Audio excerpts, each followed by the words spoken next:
Meu nome é Guilherme da Silva Pereira, sou engenheiro ambiental e mestre em saneamento. Atuo com compostagem desde o ano de 2016 para 2017. O projeto Compostar surgiu mais ou menos nesse período também, de 2017. Na época, no ano de 2017, ainda tinha um lixão, né, na cidade de Estrutural, o maior lixão em operação da América Latina. E o projeto Compostar surgiu justamente nessa necessidade de tentar trazer uma resposta ao cenário que o Distrito Federal tinha. Pensar que o Distrito Federal, que é a capital do país, e ter um lixão a mais ou menos 15 a 20 quilômetros do Congresso Nacional era uma coisa que a gente considerava algo absurdo. Para dar uma resposta a isso, a gente iniciou a concepção do projeto Compostar. Então o projeto Compostar ele é de fato um projeto, uma ideia coletiva, e ele surgiu justamente também de um processo coletivo de investimento de pessoas que acreditavam naquela ideia. O conceito de lixo e resíduo ele é algo que participa, ou seja, ele vem através de todas as pessoas. Então todas as pessoas, de uma forma ou de outra, elas contribuem para o cenário do Distrito Federal que ocorria. Através do investimento coletivo, iniciou-se o projeto Compostar para tentar desviar os resíduos orgânicos, que corresponde a 50% dos resíduos que a gente gera diariamente, do lixão da Estrutural, que na época era o lixão, mas que hoje é um aterro sanitário, mas que também passa por problemas que são muito parecidos. O aterro sanitário ele tem uma vida útil muito curta, uma vida útil de 13 anos, então pensar que tem um investimento altíssimo do governo para que daqui a 13 anos vai ter que se precisar de um novo aterro. E pensar que metade dos resíduos gerados são orgânicos, se a gente conseguisse desviar metade das quase 3.000 toneladas de resíduos que chegam por dia no aterro, a gente estaria dobrando a vida útil do aterro sanitário. Então, mais ou menos pensando nisso que surgiu o projeto Compostar. Bom, o projeto Compostar ele tem 3 linhas de serviços, né? Ele tem um serviço voltado para pessoa residencial, que é através de um baldinho de 15 litros, que a pessoa faz uma assinatura através do nosso site e ela recebe um baldinho e ocorre uma coleta ou semanalmente ou quinzenalmente na casa da pessoa. Uma outra linha de serviço é para eventos, então por enquanto, nesse período de pandemia não está acontecendo, mas antigamente acontecia, em breve voltará a acontecer. Então, os grandes eventos de Brasília geram muitos resíduos orgânicos, então a gente faz um serviço especializado para os eventos. E por último, mas não menos importante, que é o serviço dos clientes pessoas jurídicas, né? Que seriam bares, restaurantes, hotéis, hospitais, shoppings. Todos esses espaços, esses estabelecimentos, eles geram muitos resíduos orgânicos e a gente também propõe um serviço especializado para eles. O destino dos resíduos orgânicos é aqui no nosso pátio de compostagem. 100% dos resíduos orgânicos que nós coletamos, eles chegam aqui, e os resíduos orgânicos eles passam por um processo de tratamento ou valorização para poder se transformar no adubo orgânico. Esse resíduo orgânico que antes era tratado como um lixo, ele vai ser tratado agora de uma outra esfera como um insumo para a produção de alimentos orgânicos. A nossa ideia é fechar o ciclo do carbono, de forma que aquele alimento que a pessoa foi no mercado, na feira e comprou aquele alimento, de alguma forma ele vai voltar a se tornar alimento através do processo da compostagem. Diariamente, nós desviamos em média 3,5 toneladas de resíduos orgânicos. Essas 3,5 toneladas são revertidas em parte em adubo orgânico, em parte em biofertilizante, em outra parte emitido através de gás carbônico, que, diferentemente dos gases metanos, que são gases de efeito estufa, que são emitidos no aterro sanitário, eles tornam um gás mais neutro, e então a gente acaba contribuindo também para as emissões de gases de efeito estufa. Uma coisa que é muito importante no nosso serviço, na verdade, é o processo de conscientização e educação. Não tem como a gente conseguir realizar um bom trabalho sem que haja um empenho do usuário, um empenho da pessoa que está na sua casa, do funcionário, do colaborador que está no restaurante. Então, o nosso primeiro passo, assim que a pessoa se mostra interessada no nosso serviço, é esse processo de educá-la, de conscientizá-la, de mostrar que ela tem um papel muito importante, que é esse papel de fazer a coisa correta, vamos dizer assim. E aí, a partir disso, ela entra no nosso serviço e ela passa a ser informada, a ser conscientizada sobre qual é o papel dela.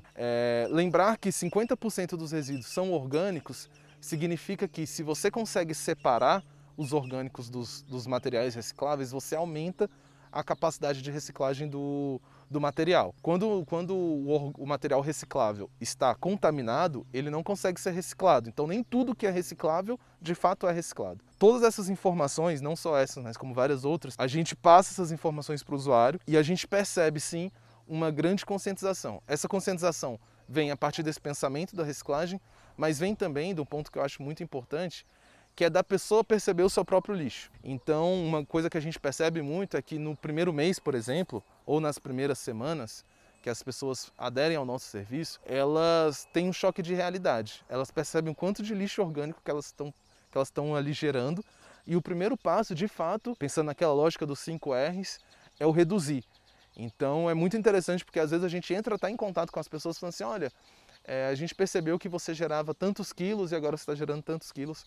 Aí ela fala assim, não, Guilherme, é porque é o seguinte, eu percebi que eu estava gerando lixo demais e eu decidi mudar aqui em casa, na minha cozinha, conversei com os meus familiares e a gente está adotando uma medida diferente. Então a gente contribui de maneira indireta também para essa geração de resíduo.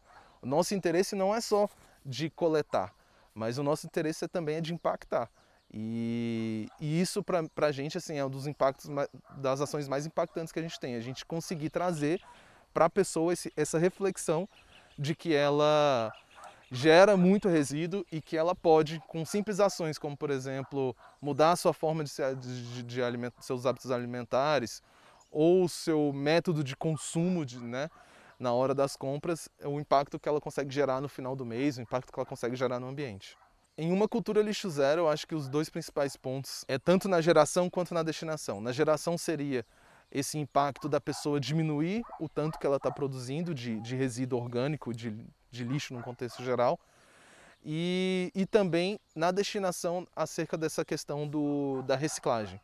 Porque quando ela consegue desviar o resíduo orgânico do resíduo reciclável, ela consegue aumentar o potencial de reciclagem. Então, muda-se toda uma cadeia de logística reversa por conta de uma simples ação, que é de você conseguir separar, segregar melhor os seus resíduos. Além disso, também tem um terceiro impacto que não é menos importante, que é o impacto que a gente tem de retornar esse adubo orgânico para o ambiente.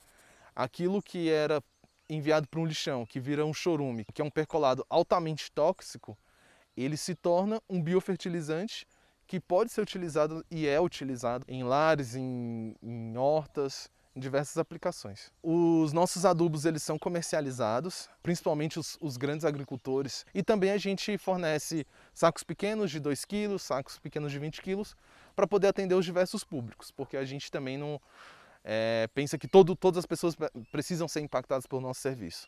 Então a pessoa que tem um manjericão na cozinha de casa, ela também precisa conhecer o nosso projeto, precisa ser impactada pelo nosso projeto. Então a gente tem 3 linhas de comercialização: a granel, saco de 20 kg e saco de 2 kg. O nosso processo de compostagem funciona assim: os resíduos orgânicos chegam através dos contentores de 50 litros e esses contentores, o primeiro processo é o de descarregamento. Então a gente descarrega todos os resíduos orgânicos dos contentores, misturamos com a poda. Essa poda é proveniente das podas dos diversos lugares de Brasília, dos diversos jardins e áreas verdes daqui de Brasília. Então a gente mistura com essa poda um material que já vem triturado, aí essa poda é misturada com os resíduos orgânicos e esse material ele é enleirado.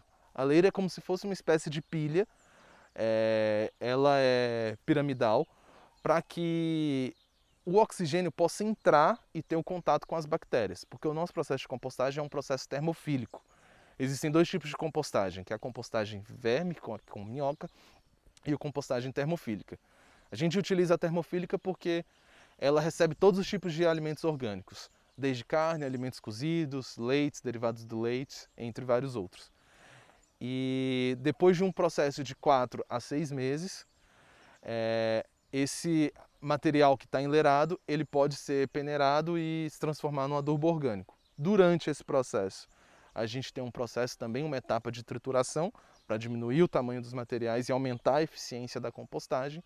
E após esse processo de peneiramento, que é ao final dos 4 a 6 meses, a gente consegue ter um adubo rico em nutrientes, macro e micronutrientes. Bom, eu pessoalmente, embora seja muito trabalhoso diariamente mexer com isso, eu me sinto assim, é um trabalho bem gratificante, porque de certo modo eu consigo enxergar o impacto que eu estou trazendo. E eu consigo perceber também as mudanças das pessoas no seu dia a dia. Como eu consigo perceber isso? Vendo as mudanças nos ambientes, vendo que os ambientes, os espaços públicos e privados estão percebendo essa necessidade da separação do material orgânico, percebendo a importância que as pessoas estão trazendo para o meu trabalho. Eu lembro que quando eu iniciei em 2018, eu falava sobre compostagem, todo mundo pensava que eu era assim, um, um doidão que é ambientalista e sei lá o quê, e não conseguia entender isso como um processo de engenharia, um processo de comercialização, um modelo de negócio. E eu tenho assim muito orgulho de estar trabalhando no projeto Compostar, orgulho de perceber os resultados que a gente vem trazendo, orgulho de perceber que hoje a gente desvia 3 toneladas de resíduos que poderiam estar dispostos no ambiente de uma maneira inadequada e que estão se transformando em chorume. Então assim, eu me sinto pessoalmente muito realizado. Consigo ver vários desafios que a gente ainda tem. Brasília gera mais de 2.000 toneladas, então a gente só coleta 3. A gente ainda tem um trabalho assim muito longo para poder percorrer. E eu também tenho uma satisfação que eu vejo outros projetos que estão crescendo no Brasil afora. No início, quando a gente começou a falar de compostagem, existiam cerca de 30, hoje já tem quase 90. Então, assim, parte desse impacto vem disso. E é muito interessante porque quase todas as vezes que surge um projeto novo, eles entram em contato com a gente, falam, olha, eu vi a divulgação de vocês no Instagram, eu sigo vocês, eu acompanho, fico interessado e eu quero fazer o que vocês estão fazendo. Então, pessoalmente, eu me sinto muito realizado de trabalhar no Projeto Compostar.